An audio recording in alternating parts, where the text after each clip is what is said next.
खबरें जो आपको सीधे जोड़ती हैं हमसे, जिनका आपकी जिंदगी पर होता है सीधा असर। खबरों की वही तस्वीर,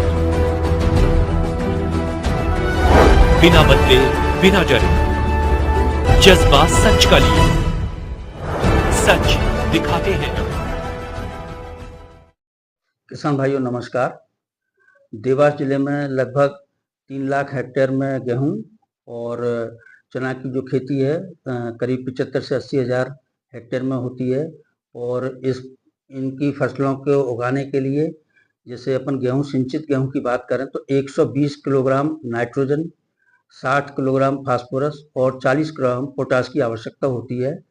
किसान भाई, यदि आसानी से अगर आपको डीएपी उपलब्ध नहीं हो पा रहा है तो ऐसी स्थिति में आप बहुत अच्छी तरह से अपनी खेती कर सकते हैं। उसके लिए मैं आपको विकल्प बता रहा हूं कि यूरिया 260 किलो और सिंगल सुपर फास्फेट 375 किलो और 66 किलो अगर एमओपी अगर आप खेत में प्रति हेक्टेयर डालते हैं तो आप बहुत अच्छा उत्पादन ले पाएंगे।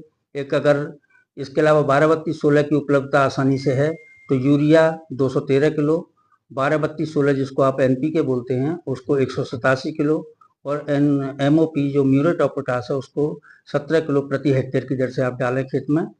ऐसे ही एक तीसरे विकल्प के रूप में अगर अपन बात करें तो यूरिया 131 किलो प्रति हेक्टेयर, 20-20-0 जो आता है एनपीके उसको 300 किलो और एमओपी 66 किलो प्रति हेक्टेयर के मान से अगर डालते हैं तो आपका उत्पादन बहुत अच्छा होगा। यहाँ मैं एक बात बताना चाहूँगा कि अगर आपने एसएसपी के रूप में फास्फोरस तत्व की उपलब्धता पौधों को कराई है तो आपको सल्फर और कैल्शियम की भी अतिरिक्त रूप से आपको उपलब्धता हो जाएगी और डीएपी की तुलना में उर्वरक पर खर्चा जो होता है वो भी आपको कम होगा। अब इसी कड़ी में अगर अपन चना की बात करते हैं तो चना हमारे जो जिले में 75,000 हेक्टेयर में हो रहा है उसमें 20, 50 और 20 नाइट्रोजन, फास्फोरस, पोटाश की क्रम से आवश्यकता होती है।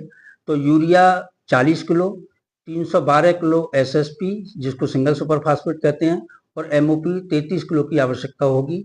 अगर 12-32-16 के साथ में अगर यूरिया कर रहे हैं तो उस केस में उस स्थिति में 156 किलो 12-32-16 अगर आप डालते हैं तो उत्पादन आपको अच्छा प्राप्त होगा। इसी तरह से अगर अपन देखते हैं कि जहां 20-20-0 उपलब्ध है तो वहां पे आपको 100 किलो 20-20-0 और 188 किलो सिंगल सुपर फास्फेट के साथ में अगर 33 किलो का इस्तेमाल एमओपी का करते हैं तो आपकी जो पौधों की पोषक तत्वों की आवश्यकता है वो पूरी हो जाएगी। यहाँ एक चीज और मैं बोलना चाहूँगा किसान भाइयों कि नैनो यूरिया और नैनो डीएपी का भी अपनी फसलों में अगर आप इस्तेमाल करते हैं तो उससे उत्पादन बढ़ेगा और आपकी लागत कम होगी। इसमें ध्यान ये रखना है कि जब पर्णीय स्थिति में ही इनका छिड़काव किया जाए। एक बोतल जो नैनो यूरिया